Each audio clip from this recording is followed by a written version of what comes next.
le ciel. Tout le monde va bien? Je vois qu'il y a des nouveaux, hein? Qui est nouveau? Qui est venu, qui n'était pas là pendant hier ou ce matin? Cet après-midi? Vous n'étiez pas là? Ok. Vous étiez où? Non. Ne répondez pas à ces blagues. Hein. Mais c'est bien parce qu'il y a de la chair fraîche ce soir. C'est bien, c'est bien. Ok, Dieu est bon? Amen. Ok, il y a 5 chrétiens dans la salle, c'est bien. On va bien commencer. C'est une soirée d'évangélisation. Voilà, alors courtement, comme vous savez, je fais toujours de la pub. Voilà, on a un camp prévu, délivrance, guérison intérieure, transformation garantie. On a toute une équipe qui est là, on prie pour les gens, on fait la délivrance, on fait tout ce qu'il y a à faire. C'est une transformation radicale et surtout, elle doit être durable. On a beaucoup de témoignages de gens qui ont été complètement transformés dans le camp. Je vous encourage, si vous pouvez venir. C'est au Coudou. C'est un coin magnifique, en pleine montagne, c'est vraiment bien. Et après, on a un camp prophétique avec un prophète des États-Unis qui vient, Dan Lee, c'est le fils à Bruce Lee. Alors, Dan Lee, il est très précis, il est bon dans la parole, il est excellent. Ça fait des années qu'on travaille avec lui plusieurs fois on a une école prophétique aussi en ligne, si vous êtes intéressé, la semaine prochaine, samedi. Vous pouvez vous inscrire à notre école prophétique, même si vous voulez commencer, c'est pas grave. C'est la première fois, je vais justement commencer à parler du ministère prophétique la semaine prochaine. Ce qui est réellement un prophète, parce que des gens ils se disent prophètes, alors qu'ils ne sont pas prophètes. Voilà. Il y a des faux, il y a des vrais. S'il y a des faux, il y a aussi des vrais. Il y a aussi des gens qui ont un don prophétique, mais qui n'ont pas un appel au ministère prophétique. C'est une autre chose. Il y a différents niveaux dans le prophétique, on parlera de tout ça. Il y a 5 niveaux dans le prophétique. Je parlerai de tout ça, je ne vais pas parler de ça ce soir. J'aimerais bien, mais je ne peux point. C'est guère comment d'être à la mode quand on est le curé. Vous connaissez Annie Cordy, non? Vous connaissez pas? Oui. C'était nos époques, ça. Hein. On était jeunes et beaux encore. Maintenant, on est plus âgés, mais on est toujours beaux. Voilà. Ok. Dieu a de l'humour? Je vous garantis, si vous êtes religieux, vous ne m'aimez pas. C'est obligé. Mais c'est pas grave, moi j'ai appris une chose très importante dans ma vie. J'ai appris à m'aimer. Mais avant ça, je vais prier. Ah, Seigneur, je te remercie pour cette soirée. Je te remercie pour toutes les personnes qui sont là et toutes les personnes qui nous écoutent et qui nous regardent. Tu les bénisses, que leur cœur soit ouvert, que les cœurs soient bien disposés, que vraiment il y ait un esprit de révélation, que les voiles tombent, que toute forteresse, toute hauteur, tout ce qui s'oppose à ta connaissance soit renversé ce soir dans le nom puissant de Jésus. Amen et Amen. Vous savez, c'est très important. La Bible a dit, tu aimeras ton prochain comme toi-même. Et le premier commandement, c'est tu aimeras Dieu, et après tu aimeras ton prochain comme toi-même. Mais on a vu déjà que on ne peut pas aimer Dieu hein, si Dieu ne nous a pas aimés en premier. Donc Dieu nous aime en premier, parce que comme je dis, c'est la caractéristique même de Dieu. Et après, grâce à l'amour de Dieu, parce qu'il nous a aimés en premier, et qu'il a déversé son amour dans nos cœurs, okay?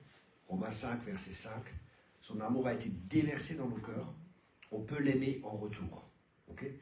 Et après, la Bible nous dit, tu aimeras ton prochain comme toi-même. Alors ma question ce soir est, est-ce que tu t'aimes? Ça c'est une bonne question, hein? Une très très bonne question. Est-ce que tu t'aimes? C'est très important parce que dans la mesure où tu t'aimes, tu pourras aimer ton prochain. Aime ton prochain comme toi-même. Donc si tu t'aimes pas ton prochain. Mais c'est pas facile de s'aimer, hein? Parce que souvent on se connaît. On voit nos défauts, on voit nos travers, on voit comme on est. Et c'est pas facile. Hein? Moi, j'ai dû apprendre à m'aimer. Et maintenant, si je pouvais, je me ferais des bises. Je m'aime. Je m'aime. Je m'aime. Mais pourquoi je m'aime? Je m'aime parce que Dieu m'a montré son amour pour moi.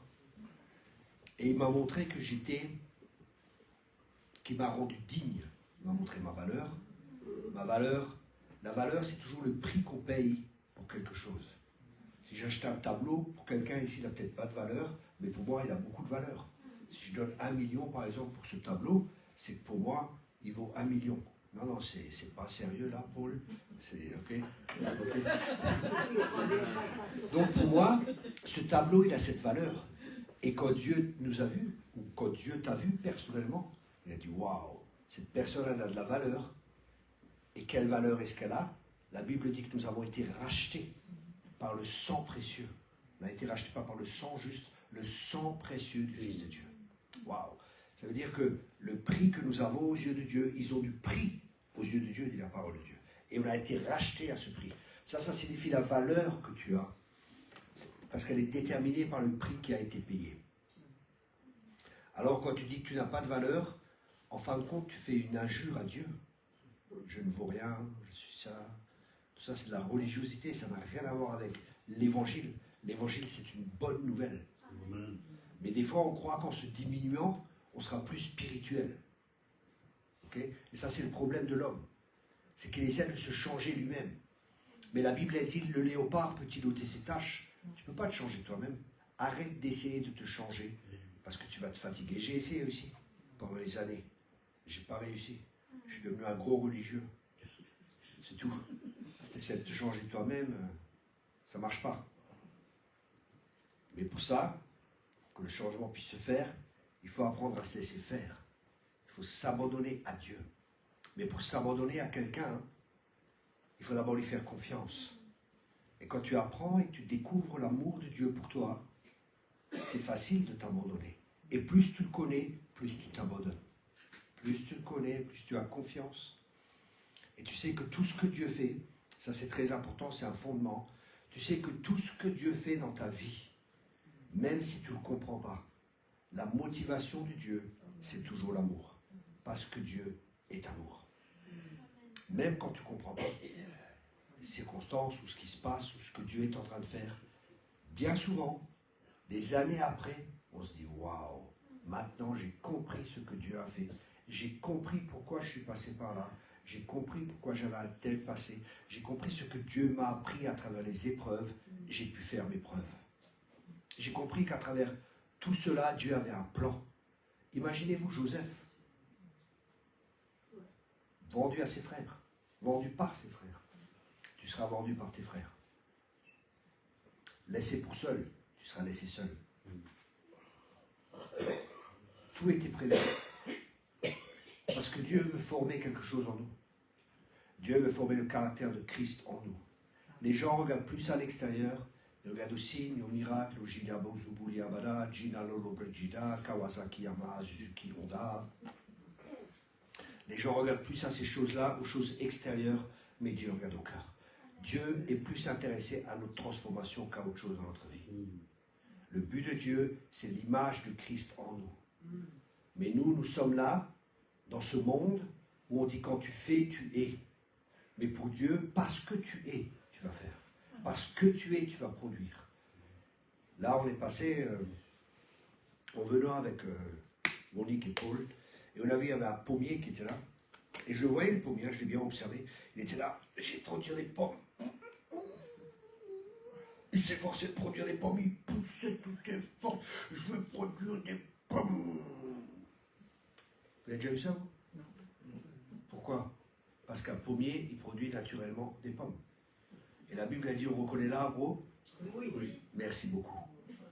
La semence divine va produire la nature divine en nous. La semence divine produit toujours selon ce qu'elle contient. Une semence a toujours la capacité de produire selon son espèce. Parce que c'est une loi. Et Dieu, il a dit, il y a une loi qui est là, les saisons passeront, mais cette loi de la semence, elle durera éternellement. Tout le temps. C'est une loi qui est immuable. Et cette loi, c'est la loi de la semence. C'est qu'une semence reproduit toujours selon ce qu'elle est.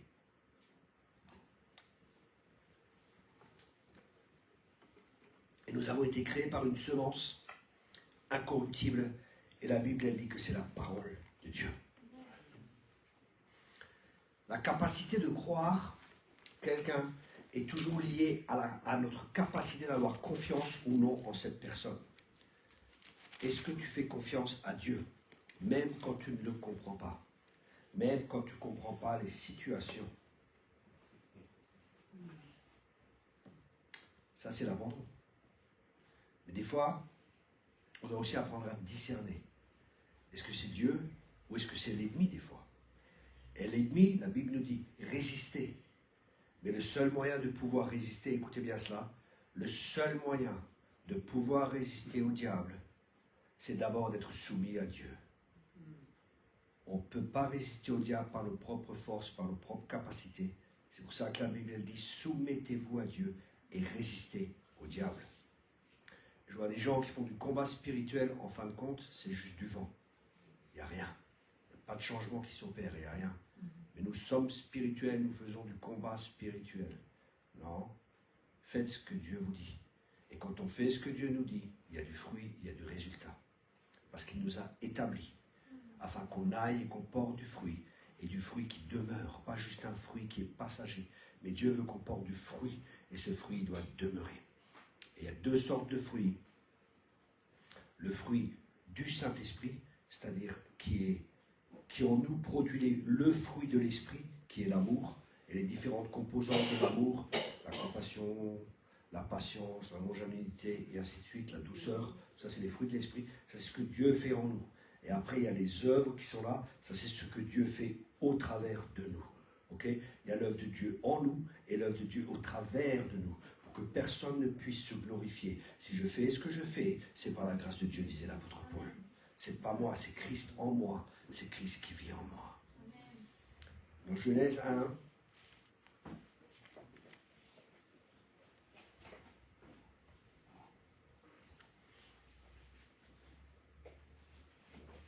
au verset 26, Dieu dit, Genèse 1, verset 26. Ah là là là là là là là. Il n'entend plus bien, lui, hein? Il va s'asseoir devant ou à côté de moi la prochaine fois, hein, Serge? Oui, à côté de moi la prochaine fois. Ça, jeter à l'œil. Dieu dit, faisons l'homme à notre image, selon notre ressemblance. Waouh! J'avais dit, faisons l'homme. On voit déjà la Trinité là. Le Père, le Fils, le Saint-Esprit. Faisons l'homme à notre image, selon notre ressemblance. Je parle plus profondément dans cela dans mon dernier livre sur marcher par l'esprit. C'est vraiment important, là j'ai pas le temps, hein, ça va être trop long, sinon je vais aller plus loin. Mais en fin de compte, on voit que Dieu crée tout selon un modèle. Et ce modèle, c'est lui-même, à son image. Le mot image, je crois que c'est le mot de Tselem, et ça signifie aussi l'ombre. Et qu'est-ce qui ressemble le plus à une ombre? L'original. Nous sommes créés. Quand Dieu nous regarde, il se voit. Et la première chose que Adam a vue, c'est quoi? La première chose que Adam a vue, c'est Dieu. Waouh! Pourquoi? Parce que la Bible dit que Dieu a soufflé en lui la vie. Au moment où il a soufflé la vie, il est devenu un être vivant. Ses yeux sont ouverts. Et la première chose qu'il a vue, c'est Dieu. Il a vu son Père. Waouh! Ça, c'est fort. Hein? C'est pour ça que c'est important pour nous de connaître le Père. Parce que le Père nous donne des repères.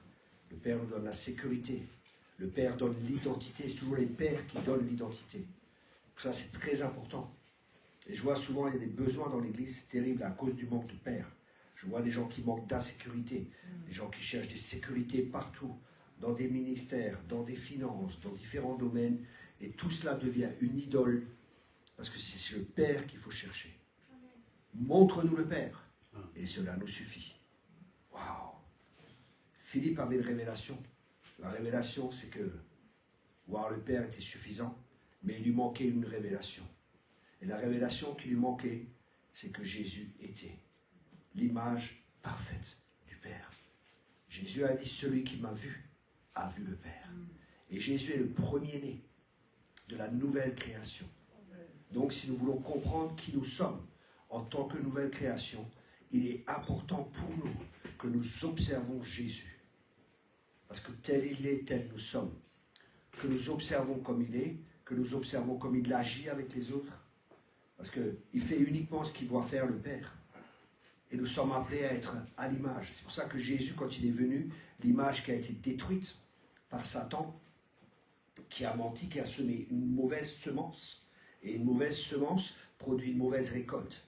Il a semé sa semence de mensonges et ainsi de suite, et ça a créé une nature pécheresse. C'est la semence de Satan qui est venue en nous. C'est pour ça que Jésus il dit, vous avez pour père le diable. Waouh! C'est dur, hein? Et c'est pour ça que Dieu, il ne pouvait pas faire du rafistolage. Dieu ne pouvait pas, des fois on essaie de guérir le vieil homme. On cajole, on essaie de le changer, mais le vieil homme il doit mourir. C'est la seule solution. C'est ça que Dieu, Christ a été pris et il a été mis à la croix pour que le vieil homme puisse mourir et pour que l'homme nouveau puisse ressusciter. Mais ça, on verra un peu plus tard si on a le temps. Mais on voit que Dieu a tout créé selon un modèle et ce modèle, c'est lui-même. Ensuite, il dit et qu'il domine. Le rôle de l'homme dans le plan de Dieu, c'est que l'homme domine. C'est que l'homme règne sur la création. Pas sur ta femme, non, c'est pas ce que j'ai dit. Pas sur ton mari non plus. Pas sur les autres personnes. Très important. On ne domine pas les autres personnes. On laisse les autres libres, par amour. Même libres des conséquences de leur choix. Les gens sont libres de leur choix, mais pas libres des conséquences de leur choix.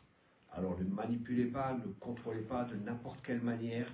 Laissez les gens libres. Par contre, on est appelé à dominer sur les animaux. On est appelé à dominer sur la création. Jésus a dominé sur la création. Il a ordonné au vent de s'arrêter. Jésus a dominé sur les bêtes sauvages. Jésus a dominé sur la matière. L'eau a été changée en vin. Il a dominé sur les démons. Il a dominé sur Satan.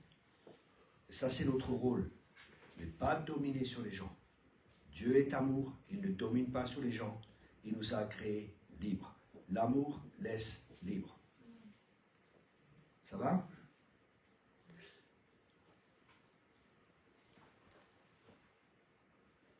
Domine sur les poissons de la mer, du ciel, sur le bétail, sur toute la terre et sur tous les reptiles qui rampent sur la terre. Vous voyez, même sur le serpent. Adam et Ève étaient appelés à dominer sur le serpent. Mais ils sont fait avoir par ruse. Et plus tard, nous voyons que le diable a eu l'autorité. Il a pris l'autorité. Il a pris l'autorité d'Adam et de Ève que Dieu leur avait donnée. Ensuite, il est dit, Dieu créa l'homme à son image, il le créa à l'image de Dieu. Il créa l'homme et la femme. Dieu les bénit et Dieu leur dit, soyez féconds, multipliez, remplissez la terre et l'assujettissez et dominez sur les poissons de la mer, sur les oiseaux du ciel et sur tout animal qui se met sur la terre. Et voici, Dieu dit, je vous donne toute terre portant de la semence, que la surface de toute la terre et tout arbre. Et en lui du fruit d'arbre et portant de la semence sera votre nourriture, et à tout animal de la terre, à tout oiseau du ciel, et ainsi de suite. Ensuite, excusez-moi, au verset 31, il est dit, Dieu vit tout ce qu'il avait fait, et voici, cela était pas trop mal. Très bon. Cela était très bon. Très bon. Très bon. Très. L'homme était très bon. D'abord, c'était bon. Et la femme était très bon. L'homme et la femme étaient très bons. Ok. Ça, c'est bien, ça. Ça, c'est bien. Ce fut le 6e jour. Et Dieu s'est reposé. Ensuite, il est dit dans Genèse 2, verset 7, l'Éternel Dieu forma l'homme de la poussière de la terre, c'est-à-dire qu'il a pris quelque chose pour former quelque chose, et il souffla dans ses narines un souffle de vie, et l'homme devint un être vivant. Qu'est-ce que Dieu fait? Il souffle un souffle de vie. Waouh!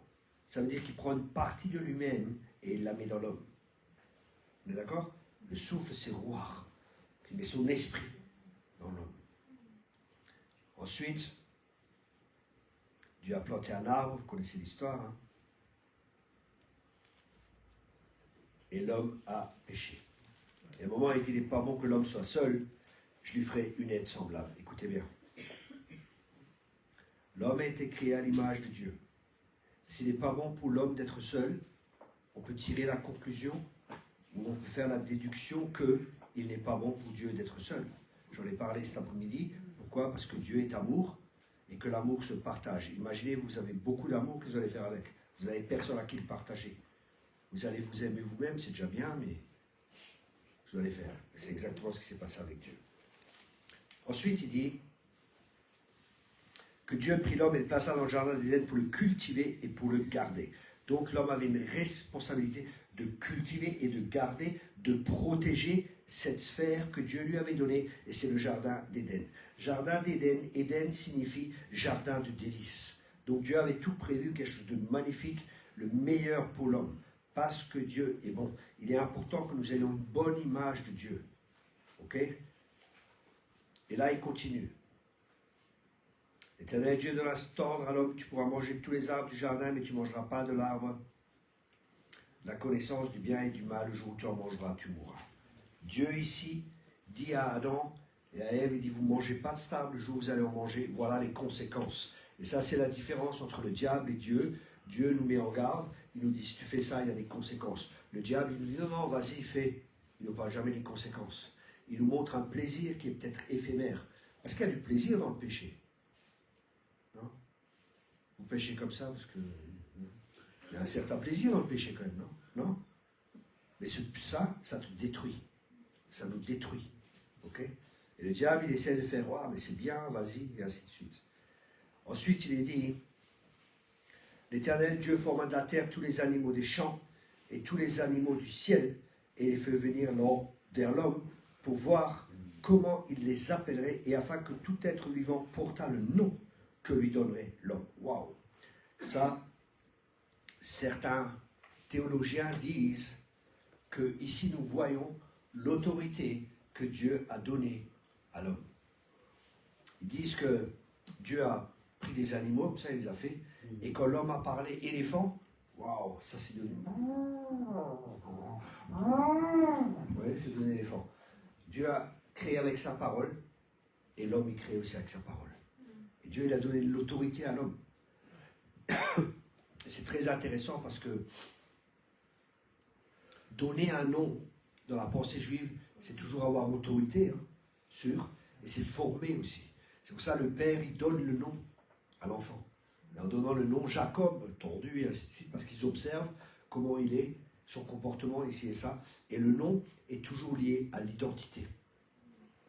Abraham au début, rien, et après Abraham, père d'une multitude. Et c'est intéressant parce qu'il y a le H de Hachem, de Dieu qui vient, et à ce moment-là, quand Dieu vient, il y a la vie qui vient, il y a la multiplication qui vient, et on devient fécond. Amen. Avant, on était mort par nos péchés, par nos offenses. Mais quand Dieu vient dans notre vie, il y a quelque chose qui se produit. On commence à produire du fruit, on devient communicateur de vie. Pourquoi? Parce que nous sommes porteurs de vie. Nous sommes porteurs de la vie qui vient de Dieu, de la vie Zoé. Ok, c'est la vie même de Dieu. Et là, c'est intéressant, parce que Dieu veut qu'on exerce l'autorité. Ça signifie que, en fin de compte, on est comme Dieu. On est Dieu sur terre. Dieu a donné de lui-même en l'homme, c'est-à-dire petit Dieu, comme un petit Dieu. Dieu règne sur les cieux et sur la terre, mais la terre, il l'a donnée à l'homme pour que nous régnions sur cette terre. Vous suivez jusqu'à là? Ok.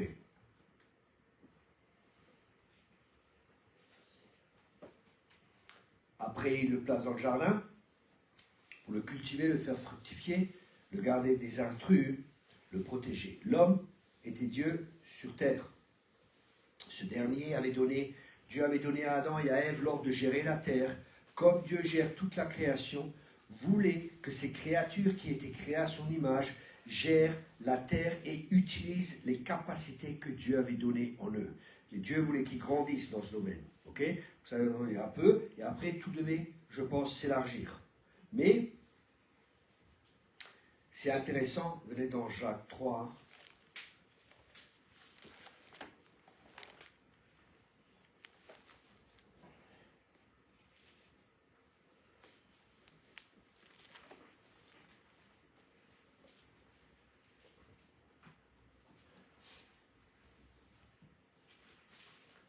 Et on voit que quand l'homme parle, quand Dieu a amené les animaux, l'homme a parlé, il a créé quelque chose. Ok? Et on voit ça dans Jacques 3 au verset 9. Par elle, nous bénissons le Seigneur, notre Père, et par elle, nous maudissons les hommes faits à l'image de Dieu. De la même bouche sortent la bénédiction et les malédictions. Il ne faut pas, mes frères, qu'il en soit ainsi.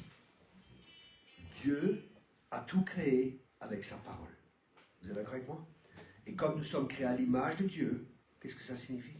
Ça signifie que nos paroles ont un pouvoir créateur. Nos paroles peuvent créer des choses.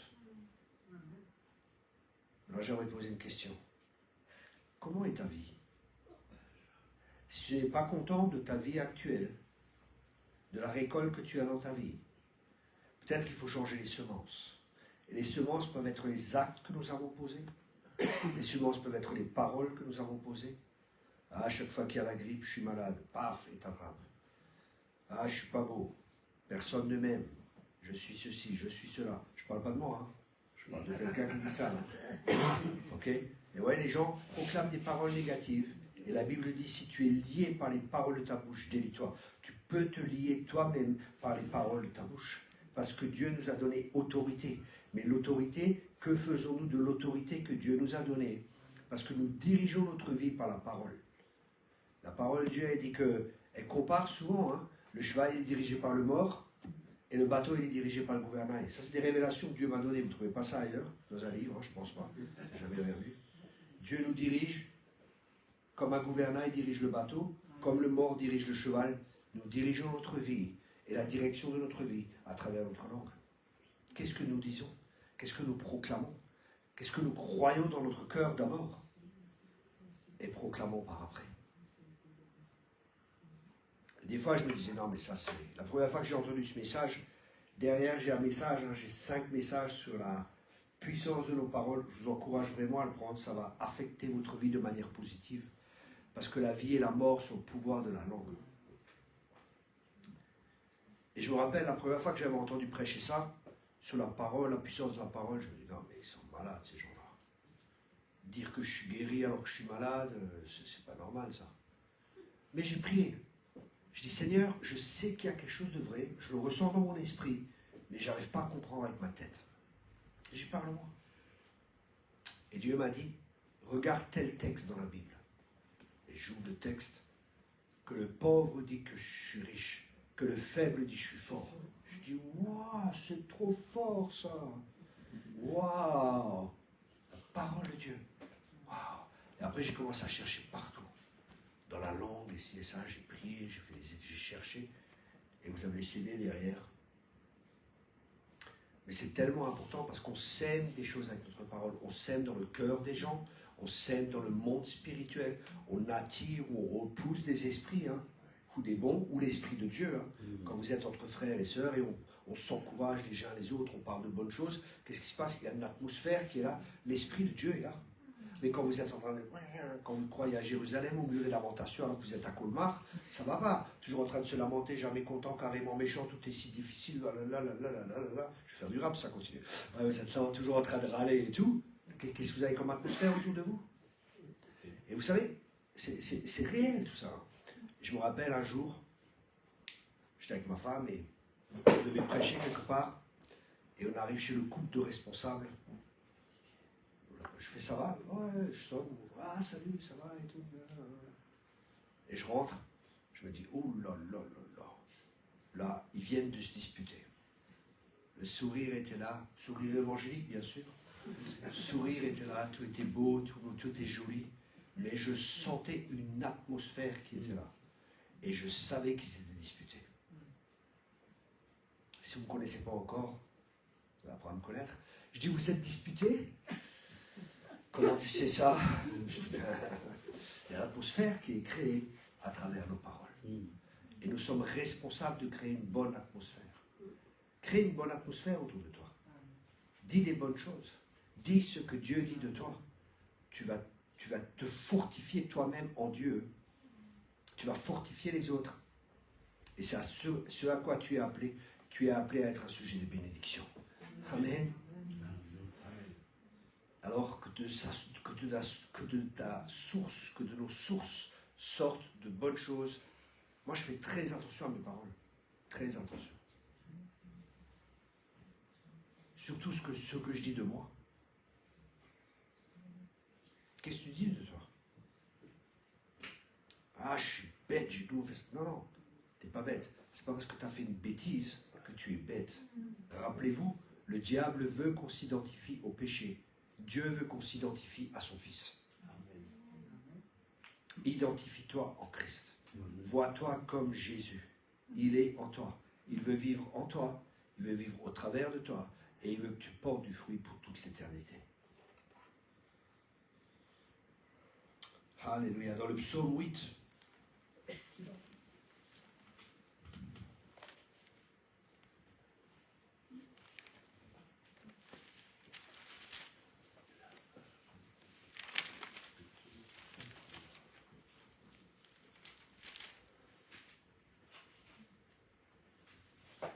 alléluia.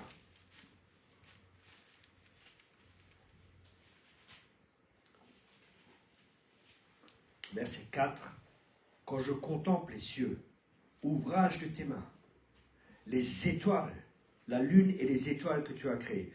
Vous voyez, il est là, c'est David qui est là, il contemple la lune, il contemple les étoiles. Faites ça un soir, regardez voir. On va sortir après, peut-être, s'il fait beau, s'il fait nuit. Regardez la lune, regardez les étoiles. Vous dites, purée, c'est immense. Dieu est tellement grand. Vous savez que l'univers, il est toujours en train de s'agrandir. Hein. L'univers, il y a l'univers, et encore, c'est tellement immense, immense, immense. Et David regarde tout ça, et il se dit, mais, verset 5, qu'est-ce que l'homme pour que tu te souviennes de lui? Non, mais l'homme, il est tellement petit, je suis tellement petit, comparé à tout cela, mais qu'est-ce que l'homme pour que juste te souviennes de lui? Et le Fils de l'homme, pour que tu prennes garde de lui. Et là, il est dit, tu l'as fait de peu inférieur.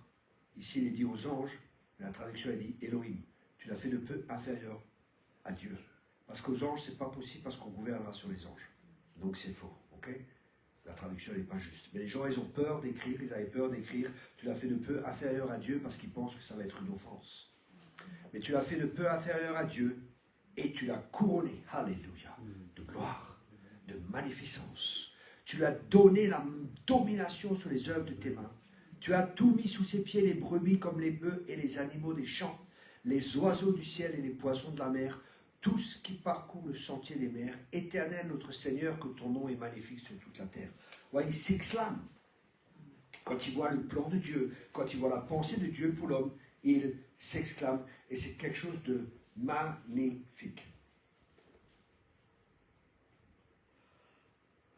Et après, nous connaissons, il y a eu la chute. Mais avant cela, il y a eu la chute. Ouais, je vais raccourcir. Il y a eu la chute qui était là. Et Jésus, il est venu pour restaurer, pour recréer l'image, pour créer selon son modèle, hein, selon le modèle du Père, à son image de nouveau. Et à la croix, il a pris notre place, il est mort à notre place. Et nous étions en lui, nous étions en Christ quand il est mort. C'est pour ça qu'on a été crucifiés avec lui. Un jour, je disais, Seigneur, mais là, je piche que dalle. Là, il faut vraiment que tu m'aides. Je dis déjà, c'est pas normal que je sois né pécheur. C'est pas normal. Tu m'aurais créé pas pécheur, ça aurait été magnifique. Tu m'as créé pécheur, c'est quoi cette histoire? Et Dieu, vous savez, il aime bien qu'on lui pose des questions. Parce qu'il va répondre. Mais Dieu ne répond pas toujours comme on veut. Dieu m'a répondu par une question. Il m'a dit, tu viens d'où? De mon père. Il me dit, et ton père, il vient de qui? Je dis, de mon grand-père. Et il me dit, et ton grand-père, il vient de qui? Et là, la lumière se fut dans mon esprit. Et j'ai compris. Des fois, il faut longtemps. Hein. Et j'ai compris, waouh, si je redescends ainsi, mon grand-père, ici et ça, je remontais à Adam et Ève, quoi. Et Adam était pécheur. Chaque semence reproduit sur notre espèce. Donc, tu n'es pécheur. En fin de compte, j'étais en Adam. Vous suivez? Puisque j'étais dans mon père, qui était dans mon grand-père, qui était dans mon arrière-grand-père, et ainsi de suite. J'étais en eux. Vous comprenez jusqu'à là? Ok. Et c'est toute la lignée qui est là. Donc j'étais de la lignée d'Adam. Mais après, la Bible, elle dit qu'on était en Christ. C'est pour ça, je crois, quand il a donné la dîme, alors qu'il était dans son père, que ce père donnait la dîme, c'est comme si lui avait donné la dîme.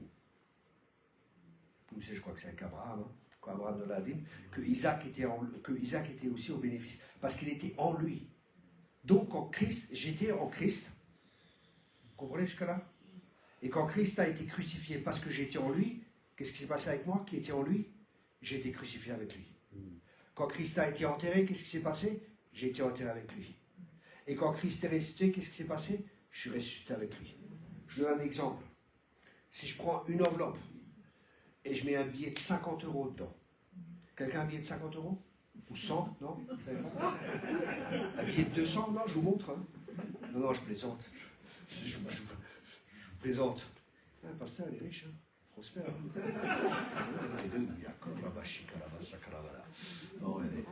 Ah, il met un petit billet. Si pas terrible. C'est pas grave. Voilà. Merci. Vous voyez, c'est un billet de 10 €. Je le mets dans ce livre. Tu me le vends? Donnez, c'est donner, frère. Il y a plus de bonheur à donner qu'à recevoir. Alors je mets dans ce livre. Ce livre, je le mets dans une enveloppe et j'envoie cette enveloppe. Cette enveloppe, elle va partir de Colmar jusqu'à chez moi, Niederbronn-les-Bains. Ok? Quand j'ouvre l'enveloppe, il y aura quoi? Il y aura le livre. Et dans le livre, il y aura quoi? Il y aura le billet. Ça veut dire que la destinée du billet, elle est liée à la destinée du livre. Notre destinée, quand nous sommes en Christ, elle est liée. Alléluia.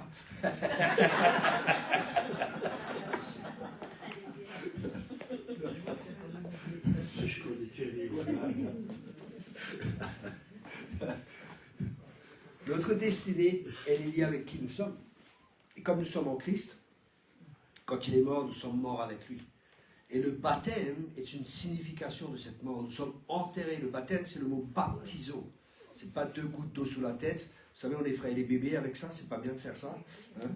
C'est, le mot baptizo, ça veut dire immersion totale. C'est comme un ensevelissement. Okay? C'est la mort en Christ et c'est la résurrection en Christ. Okay? Et c'est ce qui s'est passé. Et maintenant, nous sommes plus de ce monde, nous sommes dans le monde, mais nous ne sommes pas de ce monde. Okay? Nous sommes d'en haut. La vraie traduction, c'est pas juste né de nouveau, mais nous sommes nés d'en haut. Okay? Nous sommes nés d'en haut. Notre mère, c'est la Jérusalem céleste. Notre Père, c'est Dieu. On est des nouvelles créations. Et notre cité, elle n'est pas ici. Notre vie, elle n'est pas là. Notre vie, elle est juste pour un temps ici. Okay? Ça passe très vite. J'ai 61 ans, je fais beaucoup plus jeune, merci beaucoup. Mais je peux vous dire que ça passe très vite. Très vite. Cette année, vous avez vu cette année comme elle est passée? Vite, très vite, trop vite, je trouve. Trop vite. J'aimerais dû avoir 20 ans et avoir la connaissance que j'ai maintenant. Non? Vous voyez combien la connaissance est important? C'est pour ça, faites pour l'école biblique par correspondance. Ça va être trop bon pour vous. Mais la connaissance est tellement importante parce que si j'avais su ce que j'avais su à l'époque, je serais beaucoup plus loin. Ok? C'est pour ça la connaissance est une puissance. Connaissance, c'est important. Mais pas la connaissance qui enfle. Hein? Parce qu'il y a une connaissance qui enfle et qui crée un orgueil spirituel. Et on croit qu'on sait mieux que les autres. Mais est-ce que notre vie, elle reflète ce que l'on sait? Est-ce que ce que l'on sait est devenu chair en nous? Est-ce que nous portons du fruit? Est-ce que nous reproduisons ce que nous savons? J'ai vu des gens, ils savent plein de choses. Ils peuvent vous dire plein de choses. Il y a des gens, ils ont lu le Testament, le Nouveau Testament, l'Ancien Testament, le Coran, tout ce que vous voulez. Ils savent plein de choses, mais ils ne sont même pas nés de nouveau. Ils savent. Ils savent. Ça, c'est la pensée grecque. La pensée grecque, c'est le savoir. Pour un juif, tu sais uniquement ce que tu vis. Si tu ne le vis pas, tu ne le sais pas. C'est important, hein? Ok. C'est intéressant parce que dans Genèse 1, qu'est-ce qui s'est passé? Alléluia.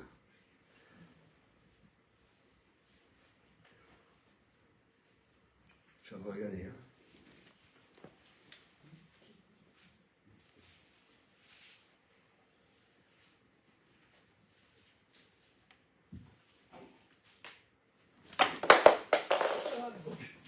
Oh mince.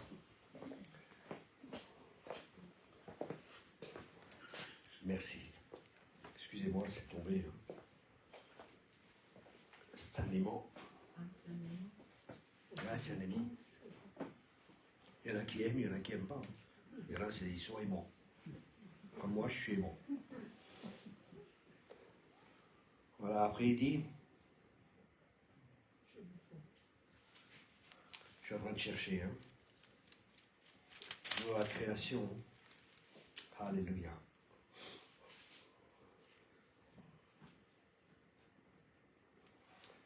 Dans Genèse 2, verset 18, Dieu dit, il n'est pas bon que l'homme soit seul.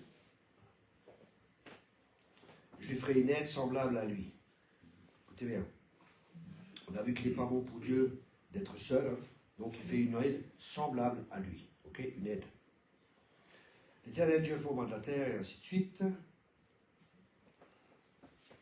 Et après, on voit que Dieu, il y a tous les animaux qui étaient là, qui passent devant l'homme, et il ne trouva point d'aide semblable à lui. Ok, il n'y avait pas d'aide semblable à l'être humain. Alors que fait Dieu? Alors l'Éternel Dieu fit tomber un profond sommeil sur l'homme qui s'endormit. Il prit une de ses côtes et referma la chair à sa place. Waouh! Déjà, on voit que Dieu fait tomber un sommeil sur l'homme. Pourquoi? Parce que l'homme, il aurait peut-être dit à Dieu, il faut qu'elle soit comme ça, comme ça, ou comme ça, ou comme ça, qu'est-ce que j'en sais? Donc il a dit, écoute, tais-toi, dors, et terminé. Non, ça c'est une blague. Que fait Dieu? Qu'est-ce que ça nous montre? On continue. Il prit une de ses côtes et referma la chair à sa place. L'Éternel Dieu forma une femme de la côte qu'il avait prise de l'homme, et il l'amena vers l'homme, et l'homme dit, waouh, quel canon. Non. Voici cette fois celle qui est os de mes os, chair de ma chair, on l'appellera femme, parce qu'elle a été prise de l'homme. Écoutez bien. Qu'est-ce que ça nous signifie, cette histoire? Cette histoire nous reflète une autre histoire. Quelqu'un qui dort là-bas, vous pouvez le réveiller? Ah, c'est bien. Ne dors pas hein, quand je prêche. Merci beaucoup. Au fond, ça va? Non, non, derrière. Ça va? Ça va? Ouais. Ouais, il s'est endormi. C'est tellement ennuyeux quand je prêche. Ok. Qu'est-ce que ça nous montre, cette histoire? Jésus. Jésus endormi à la croix. Et qu'est-ce qui se passe? Dieu prend l'église qui sort. De la côté. Et qu'est-ce qui se passe? Que dit Jésus? Os de mes os, chair de ma chair. Waouh! Comme pour Adam, la même nature. En Christ, la même nature. Et ça, c'est important pour nous de le comprendre. Parce que plus on s'identifie à lui, plus on voit comme il a agi, plus on voit tout ce qu'il a fait, pour nous, ça sera normal d'avoir des signes, des miracles, des prodiges, des prophéties, tout ce que vous voulez. Parce que tel il est, tel nous sommes. Et la Bible dit qu'on fera les mêmes œuvres que lui, et encore des plus petites. Non. Ah, des plus grandes, oui. Et encore des plus grandes. On fera les mêmes œuvres que lui, et encore des plus grandes. Waouh! Excellent, non? Et ça, c'est le plan de Dieu pour nous. Pour que nous puissions vivre dans cette réalité, ou dans cette vérité, nous devons nous identifier à lui. J'en ai parlé cet après-midi. Comme lui s'est identifié à nous. Il y a un échange qui s'est passé. Il a été fait péché pour que nous devenions justice de Dieu. Il a pris nos maladies pour nous donner sa guérison. Il a été séparé du Père pour que nous soyons réconciliés avec le Père. Il a été fait pauvre pour que nous soyons riches. Waouh! C'est tout ce que la Bible a dit. Hein. Vous savez, c'est la croix. Hein. Et la croix, elle doit être enseignée. C'est important d'enseigner la croix. Mais des fois, on enseigne la croix. La manière d'enseigner la croix amène que la mort. Mais le but de la croix, ce n'est pas la mort, c'est la résurrection. C'est la mort du vieil homme, mais c'est la résurrection de l'homme nouveau. Alléluia. C'est pour ça que la Bible nous dit de marcher en nouveauté de vie. On comprend qu'on est une nouvelle créature, et parce qu'on est une nouvelle créature, on marche différemment. Un escargot marchera différemment d'un lapin. Un escargot, il est lent, un lapin, il est rapide. Et nous, c'est pareil. En tant qu'êtres humains qui ne sommes pas nés de nouveau, nous sommes dirigés par nos 5 sens. Nous sommes des hommes charnels. Nous marchons par la chair. Nous marchons avec notre âme et notre corps qui nous dirigent. Mais l'homme nouveau est un esprit. L'homme nouveau, c'est l'esprit de Dieu qui est en nous. Et la Bible demande qu'on marche en nouveauté de vie. Et marcher en nouveauté de vie, c'est intéressant parce que la Bible dit que nous sommes esprit, âme et corps. Nous sommes un esprit qui avons une âme et qui habitons dans un corps. Le corps, c'est notre maison. L'âme, c'est la jonction entre le corps et l'esprit. Et l'esprit, c'est intéressant parce que Dieu ne fait pas d'erreur. Si Dieu commence par l'esprit, c'est qu'il veut qu'on soit dirigé par l'esprit. Dieu est un Dieu d'ordre. Et c'est ainsi qu'on pourra vaincre la chair et que la chair sera soumise. Des fois, les gens essayent de se battre et ils se battent contre leurs péchés, ils font tous leurs efforts et ça ne réussit pas. Pourquoi?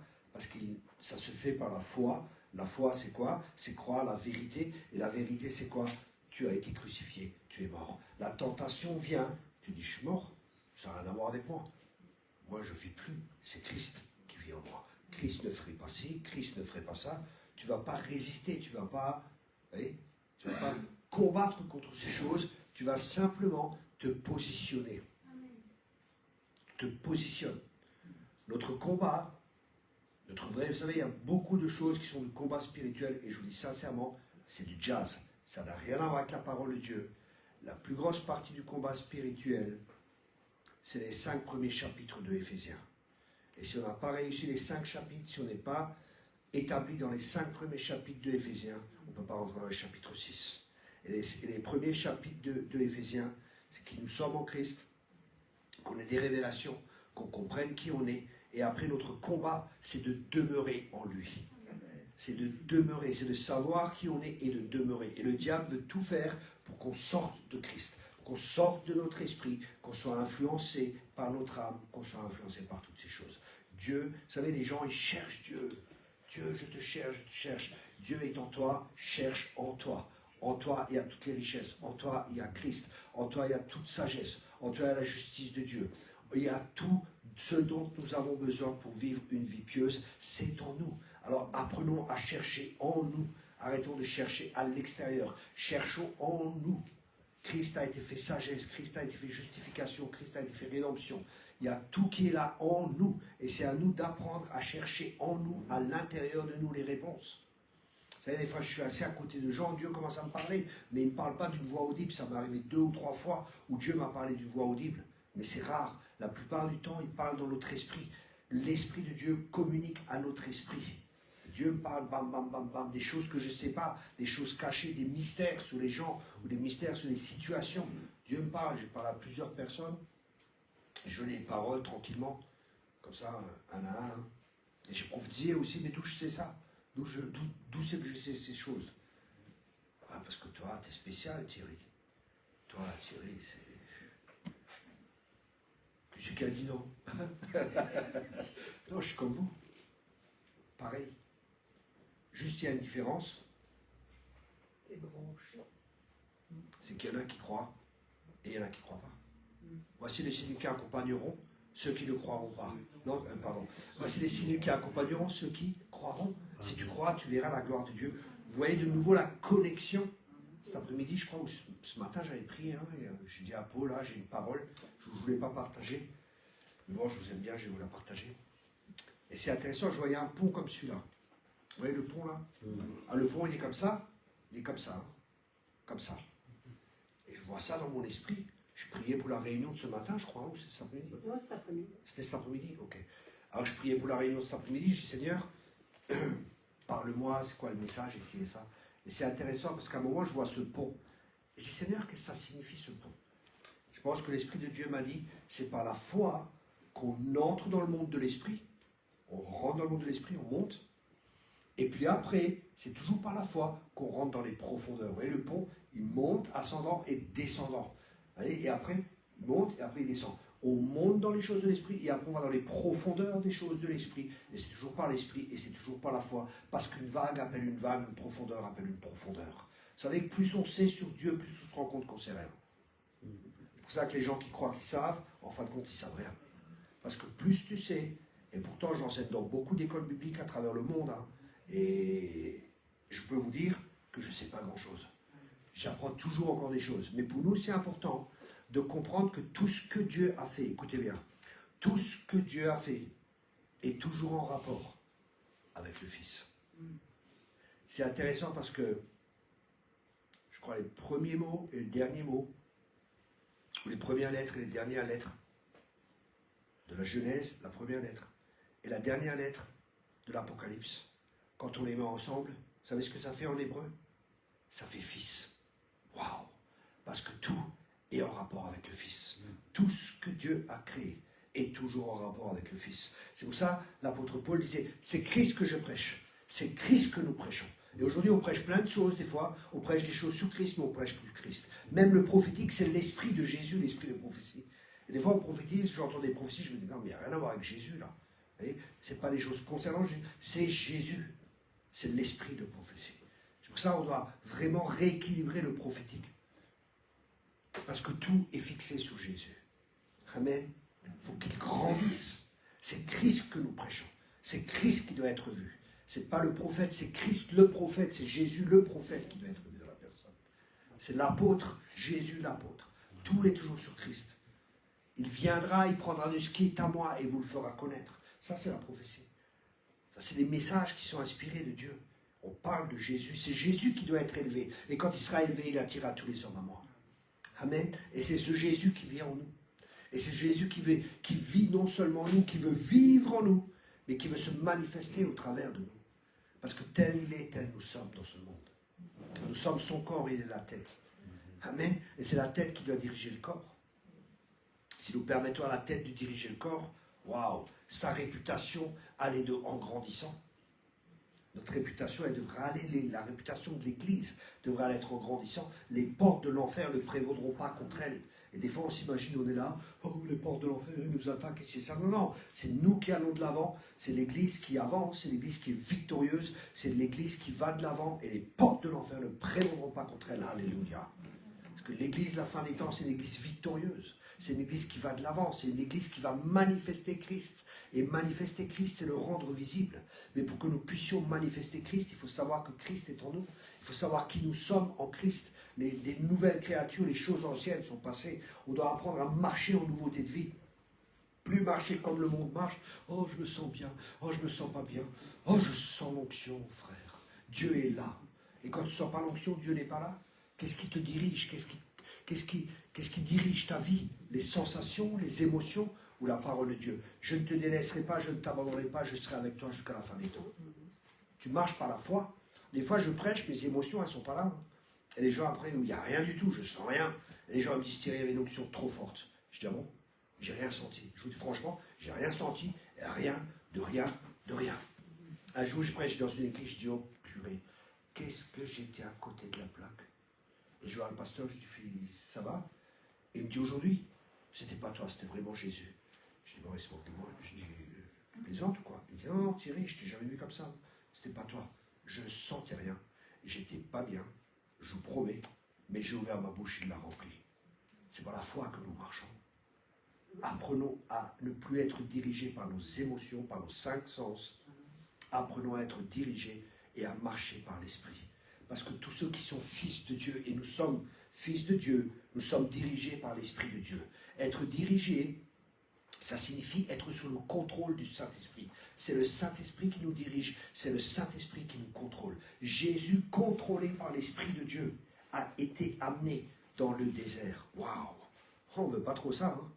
Mais c'est nécessaire de passer par le désert. C'est nécessaire de passer par ces temps. Parce que le désert, je t'ai conduit dans le désert et c'est où Dieu nous conduit dans le désert. Je vais faire je vais écrire un petit peu un livre. Dans un livre, je vais mettre ça, surtout sous le ministère prophétique. Comment Dieu forme le prophète. Il y a des étapes de désert qui sont nécessaires pour tout le monde, mais surtout pour le ministère de prophète, parce que le prophète, il est appelé à porter la parole de Dieu. Et c'est pas n'importe quoi, ainsi parle le Seigneur, c'est pas n'importe quoi. C'est pour ça que ce vase doit être épuré. Épuré, épuré, épuré. Et cette épuration, elle se fait de différentes manières, mais une des manières, c'est par le désert. Je t'ai conduit dans le désert pour me fiancer à toi à nouveau. Waouh! Parce que dans le désert, tu es seul avec toi-même. Dans le désert, tu es seul vis-à-vis de Dieu.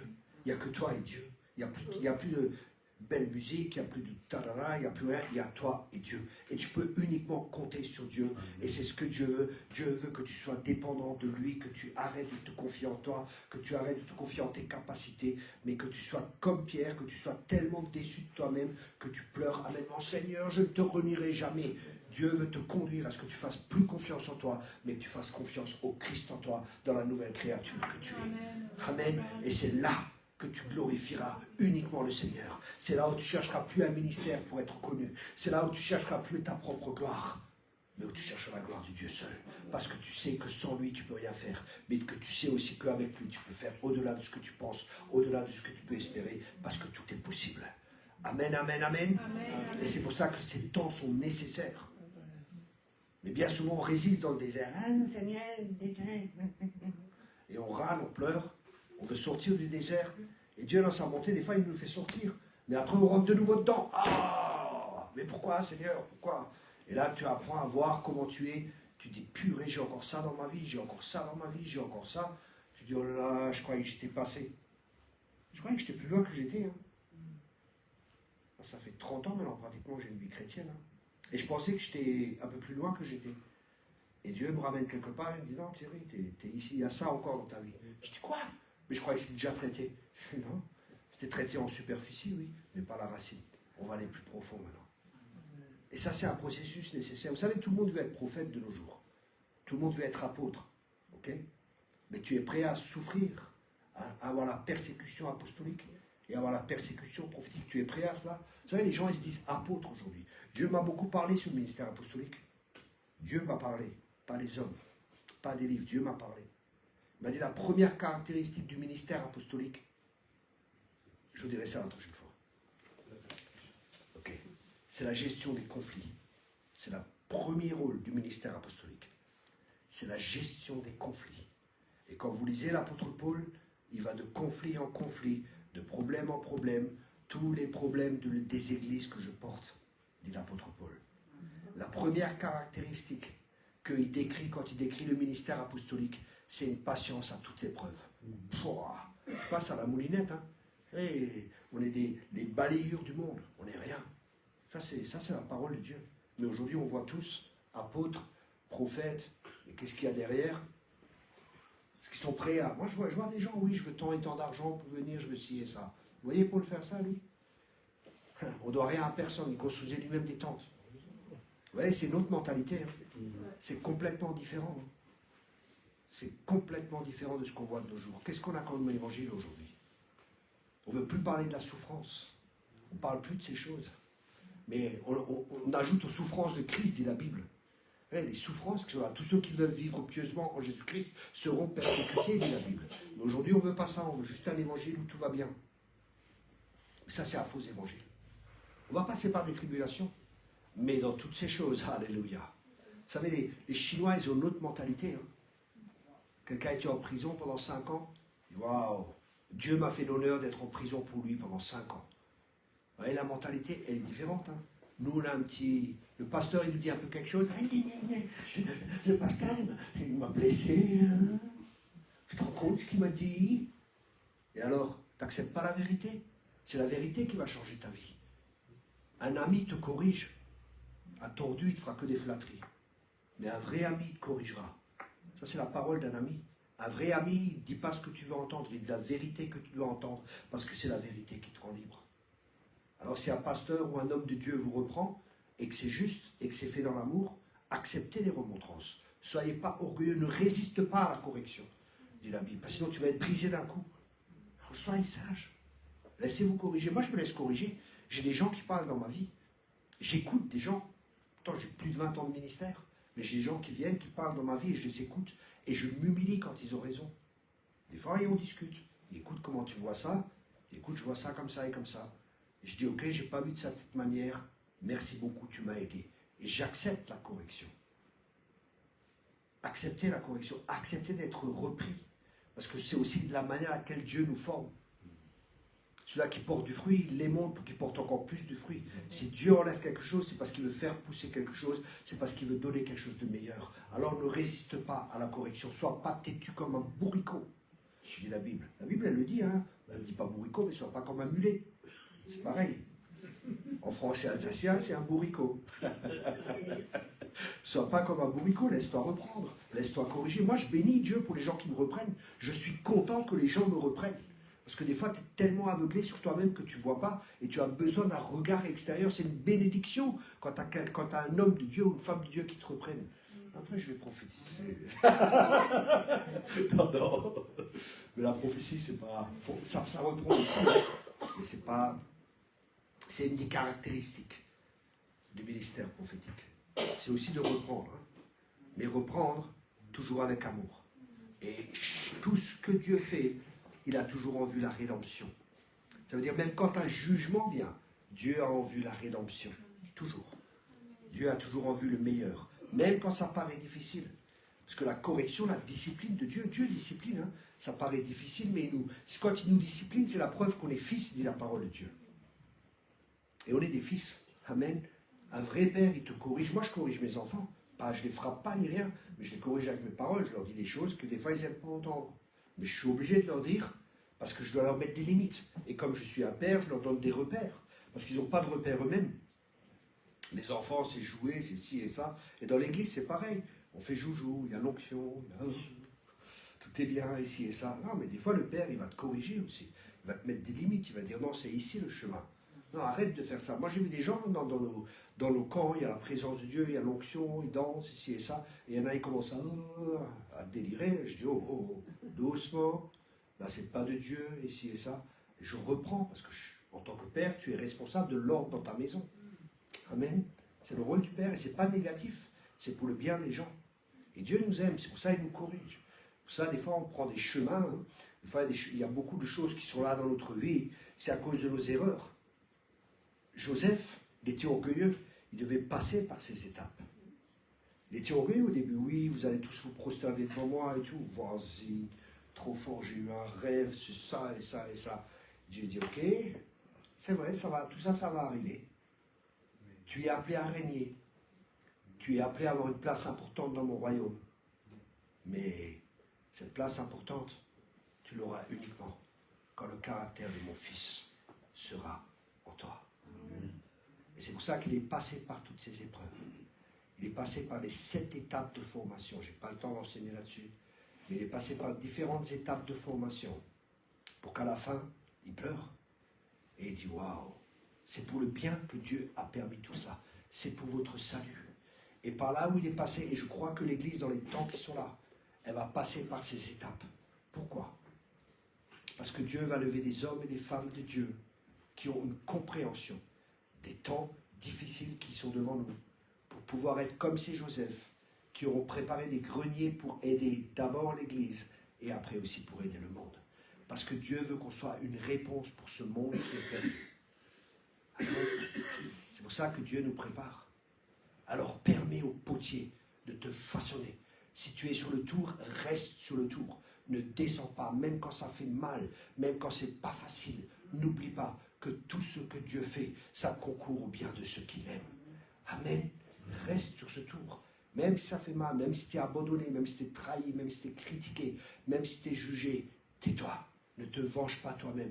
Dieu est ta vengeance. Si tu te venges toi-même, tu ne permets pas à Dieu de te venger. Mais quand Dieu te venge, quand Dieu répond, c'est surnaturel. Vous savez, il y a des gens qui racontent des bêtises sur moi, des gens qui vont critiquer, juger, même en public. À chaque fois, Dieu m'a dit, tais-toi, tais-toi. Je me dis, ok, je me tais. Le temps viendra. Dieu va juger, c'est pas moi le juge, c'est lui. Et en faisant ça, à chaque fois, ça a changé mon caractère, ça a permis à Christ de prendre plus de place en moi, parce qu'il faut que je diminue et qu'il croisse en moi. Le plan de Dieu, c'est Jésus.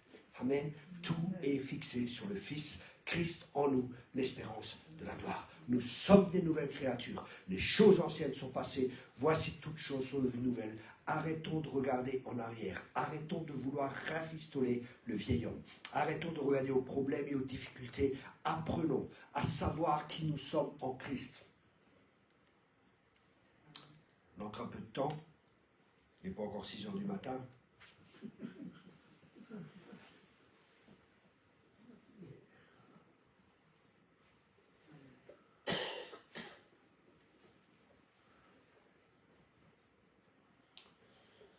Non, c'était pas ça. Excusez-moi. Alléluia. Vous voyez, David, quand il a combattu contre Goliath, c'est vraiment intéressant. David vient et Goliath il parle avec des paroles, il intimide, il met des malédictions et tout ça. C'est vraiment un combat spirituel à Samuel 17. C'est vraiment un combat spirituel ce chapitre. Je vous vous encourage à le lire, à le méditer. Il y a plein de clés dedans pour le combat spirituel, c'est excellent. Mais Goliath vient et qu'est-ce qu'il fait? Il intimide, il parle avec des paroles. Ok? Et que signifie Goliath? Goliath signifie celui qui déshabille, celui qui dénude. Waouh! On a revêtu l'homme nouveau et il veut nous dénuder de l'homme nouveau. Goliath, vous êtes que des petits, vous êtes incapables ici et ça. Il dit, mais qu'est-ce qu'il me veut lui? Cet incirconcis. Parce qu'il comprenait que lui avait une alliance avec Dieu et lui n'avait pas d'alliance. Quand on a une alliance, Dieu est pour nous. Quand on a une alliance, on a une couverture. Quand on a une alliance, l'armée des cieux combat avec nous. Et David comprenait ça, il me dit, que veut cet incirconcis? Ah, j'aimerais prêcher sur l'alliance. C'est tellement fort. Et là, qu'est-ce qui se passe? L'ennemi vient avec des mensonges et David, il se rappelle de ses victoires et il proclame toutes les victoires. Et il dit, non, toi, tu ne vas pas me déshabiller. Et parce que dans son cœur, qu'est-ce qu'il dit David? Il dit, Alléluia. Qu'est-ce qu'il dit?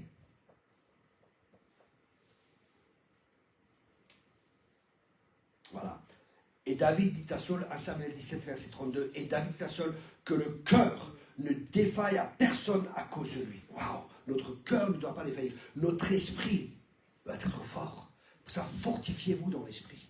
Soyez prudents dans votre esprit. Parce que la Bible, elle dit, dans Proverbe 18, verset 14, l'esprit d'un homme soutient dans ses faiblesses, dans ses maladies, dans ses infirmités. Mais l'esprit abattu qui le soutiendra. Vous voyez, c'est dans l'esprit que les choses se passent. Et c'est pour ça que notre cœur doit être affermi dans la parole de Dieu. Que notre cœur doit être ancré dans la grâce de Dieu et dans la parole de Dieu.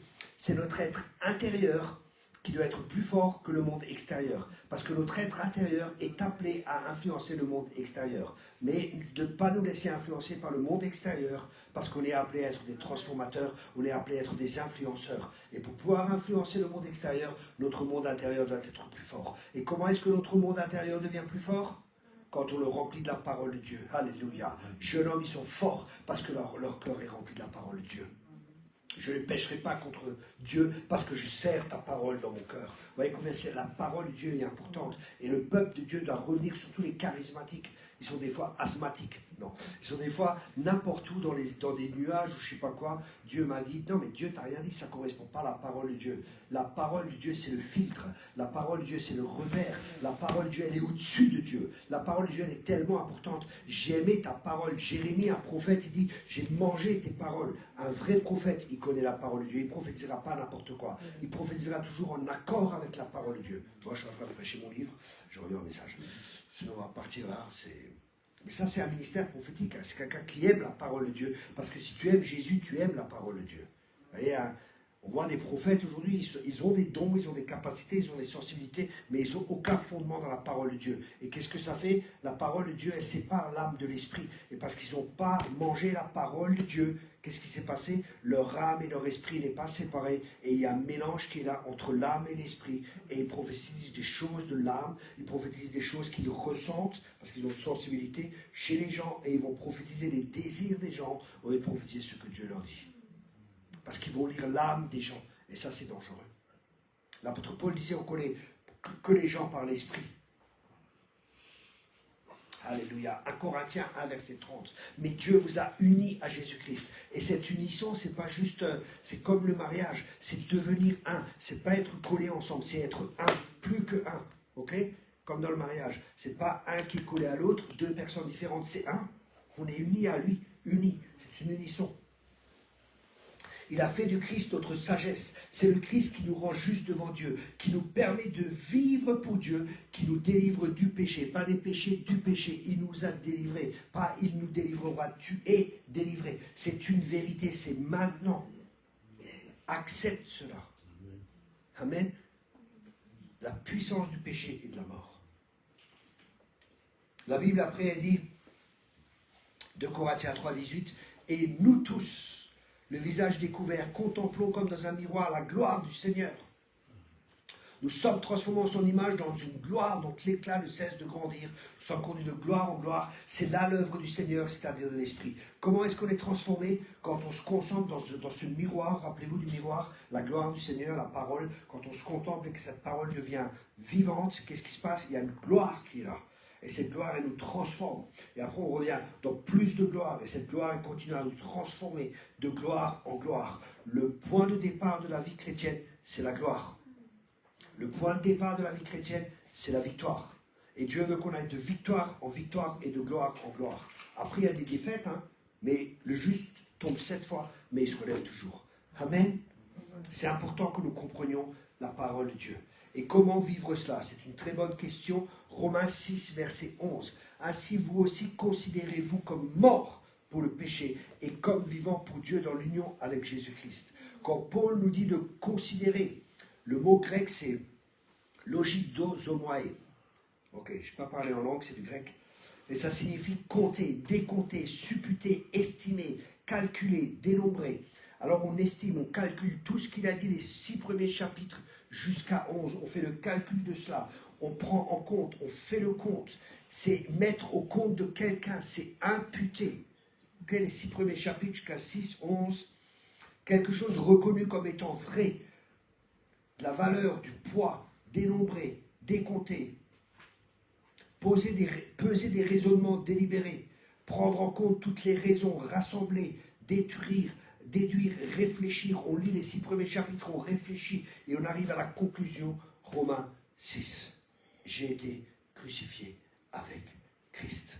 On se considère comme mort pour le péché. On se voit mort au péché et vivant pour Christ. Alléluia. Vous voyez, des fois je prends l'avion pour voyager, hein, quand je vais en mission, ou même en vacances. Quand je prends l'avion, je suis la même personne. Vous êtes d'accord avec moi? Mais je suis dans une autre altitude. Et quand je suis dans une autre altitude, quand je regarde par exemple, je passe au-dessus de Colmar, oh, qu'est-ce que c'est petit. Tout est petit, tout change. Pourquoi? Je suis la même personne, mais ma perspective change. Et c'est pour ça que Dieu nous dit de changer de perspective, de manière de voir. C'est pour ça qu'il nous dit dans Colossiens 3, verset 1, « Si donc vous avez été ressuscité avec le Christ, est-ce que vous avez été ressuscité avec le Christ? Amen. » C'est ce qu'on a appris. On a été ressuscité avec le Christ. Cherchez les choses. On doit chercher les choses qui sont en haut. On doit chercher ces choses. Et là, pensez aux choses qui sont en haut et non à celles de la terre. Car vous êtes morts et votre vie est cachée avec le Christ en Dieu. Waouh! Ça, c'est des vérités, ça. Mais ces vérités doivent devenir des réalités dans nos vies. Elles doivent devenir visibles, elles doivent se manifester dans notre vie. C'est pour ça que Jésus dit dans Jean 15, verset 19, « Si vous faisiez partie du monde, il vous aimerait parce que vous lui appartenez. Mais vous n'appartenez pas au monde parce que je vous ai choisi du milieu du monde. Il nous a choisis. Nous ne sommes plus dans le monde. Nous sommes dans un autre royaume où il y a un autre roi, où il y a d'autres lois, où tout est complètement différent. Et c'est pour ça que nous devons apprendre à renouveler notre intelligence, à penser comme Dieu pense, à agir comme Dieu veut qu'on agisse, à faire comme Jésus qui est notre modèle. Je peux uniquement faire ce que je vois faire le Père. Nous devons voir le Père faire. Il m'arrive avant des réunions où je me vois faire. Je me rappelle, j'étais en Afrique, j'étais à un séminaire de jeunes et je me voyais me mettre à genoux et demander pardon pour la manière dont les pères ont traité les enfants. Je voyais cela. Et j'ai vu après comment l'Esprit de Dieu allait agir. Je le voyais. Pourquoi? Parce que c'est dans le domaine de l'éternité. Mais ça ne s'est pas encore produit. Mais dans le domaine de l'éternité, il n'y a pas de temps. Il n'y a pas de maintenant, avant ou après, c'est l'éternité. C'est pour ça que quand Christ est mort, on est crucifié avec lui. Parce que c'est le domaine de l'éternité. Et la Bible, elle dit, avant la fondation du monde, Christ a été crucifié. Pourtant, c'est en l'an 2000. Comment c'est possible? Parce que c'est dans le domaine de l'éternité. Au moment où cet acte s'est passé, c'est rentré dans le domaine de l'éternité. Dans l'éternité, il n'y a plus de temps comme nous nous estimons le temps chronos. C'est le temps éternel. C'est complètement différent. Vous arrivez à comprendre? Oui. Moi, je ne comprends pas toujours, mais ce n'est pas grave. Il y a des choses que des fois, je ne comprends pas. Mais je sais que c'est vrai. Il y a des choses, des fois, je comprends. Mais ça, je comprends. Parce que j'étais moi-même là. J'étais là. Quand Christ a été crucifié, je vous ai dit, j'ai vu Christ passer devant moi. J'étais parmi les premiers chrétiens. J'étais au-dessus d'eux. Ils étaient dans les catacombes en bas. J'étais au-dessus d'eux en esprit. Je les voyais prier, je les voyais louer Dieu. C'était magnifique. J'étais là parce que Dieu a pris mon esprit et il l'a amené là-bas. Et je crois même qu'il a fait la même chose avec David. Quand David décrit la crucifixion dans le psaume 22, je crois que David vivait dans la Nouvelle Alliance. Comment est-ce que c'est possible que Christ n'était pas mort? Avant la fondation du monde, l'agneau a été immolé. Waouh! Vous voyez la perspective? Et nous devons, en tant que chrétiens, rentrer dans cette dimension, rentrer dans une nouvelle dimension, arrêter de vivre comme des religieux. c'est pas possible, c'est pas ça. Non, on a été créé de nouveau. C'est surnaturel. Notre vie doit être empreinte du surnaturel. C'est naturel de vivre le surnaturel. C'est normal d'avoir des miracles. Aujourd'hui, quand il y a quelqu'un qui est guéri, il y a des affiches comme ça partout, il y a la pub sur Internet et partout. Mais c'est normal que tu sois guéri quand on prie pour toi. C'est normal que tu te lèves de la chaise roulante. Ça doit être des choses normales. C'était normal dans l'église primitive que les malades étaient guéris, que les morts étaient ressuscités. Amen. Et cette normalité doit redevenir notre normalité. Amen. Mais comment est-ce qu'elle va le devenir? C'est une très bonne question. Quand on va commencer à exercer, quand chacun va commencer à prier pour les malades et à faire. Pas que les ministères. Les ministères sont là pour équiper les saints, pour que les saints fassent l'œuvre du ministère. Ça va? Amen. On a encore un peu de temps? Oui. Merci. Alléluia. Acte 17, verset 28. C'est par lui que nous vivons, que nous bougeons et que nous sommes. C'est bien ce que certains de vos poètes ont également affirmé. Nous sommes aussi des dieux, des enfants. Nous sommes aussi des enfants. Même les traductions disent nous sommes des dieux. C'est par lui que nous vivons, que nous bougeons et que nous sommes. C'est par Christ. Amen. Qu'on est. 2 Corinthiens 2, verset 14. Or, grâce à Dieu qui nous mène toujours en triomphe dans le Christ. Alléluia. Et manifeste par nous l'odeur de sa connaissance en tout lieu. Toujours en triomphe. Le mot toujours ici en grec signifie toujours. Oui.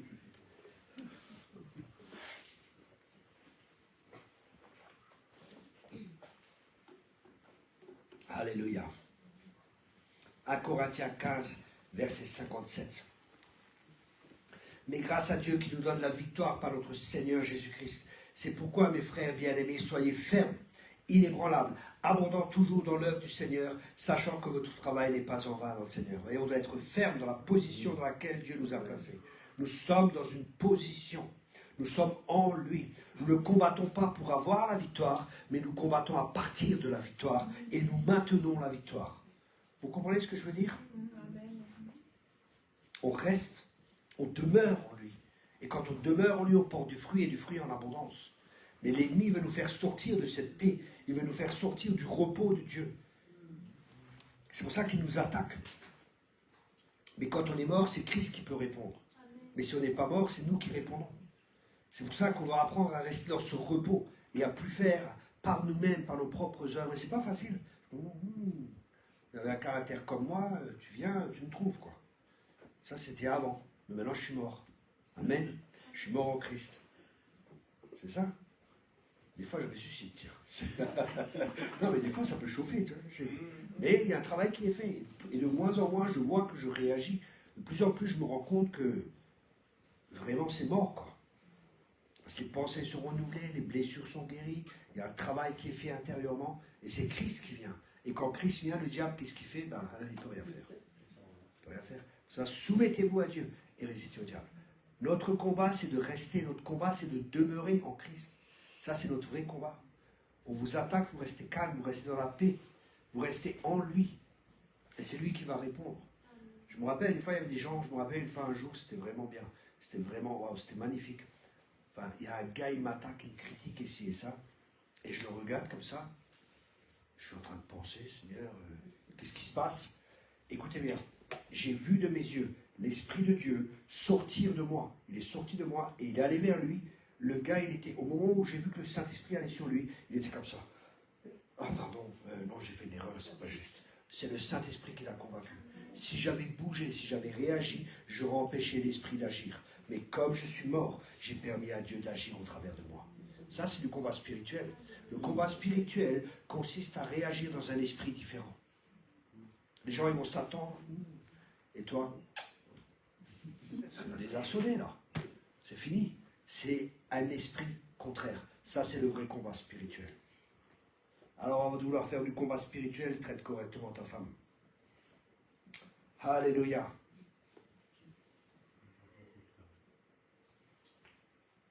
Romains 7, verset 6. Mais maintenant, nous avons été affranchis de la loi, étant morts à cette loi sous laquelle nous étions détenus, en sorte que nous servions sous le régime nouveau de l'esprit, et non le régime vieilli de la lettre. Alléluia. Et on marche en nouveauté de vie, pas par la propre force, mais par la provision que Dieu nous donne, parce qu'il nous a tout donné pour vivre pieusement en Jésus-Christ. Amen. On a tout reçu, pas par nos forces, par nos capacités, mais par la foi en ses capacités, par la foi en ses forces. J'ai prêché longtemps, j'ai encore beaucoup de choses à dire, mais vous pouvez, si vous le désirez, derrière il y a des écoles, il y a tout ce que vous voulez. Un dernier verset pour nous aider, 2 Corinthiens 2, verset 14 nous dit, non que nous dominions sur votre foi, mais nous voulons collaborer à votre joie, puisque vous êtes fermes dans la foi. Restez ferme dans la foi. Ça, c'est le combat, c'est demeurer, rester. Rester, des fois, il faut rester et pas bouger. Il ne faut pas bouger. Restez ferme dans les convictions que vous avez par l'Esprit de Dieu. Amen. Et l'Esprit de Dieu, au début de notre vie chrétienne, il nous convainc de péché. Et après, il nous convainc que nous sommes justes devant Dieu. Et il nous convainc que l'ennemi est vaincu. Amen. Et après, on demeure dans ces vérités. On demeure en Christ. On se repose en Christ.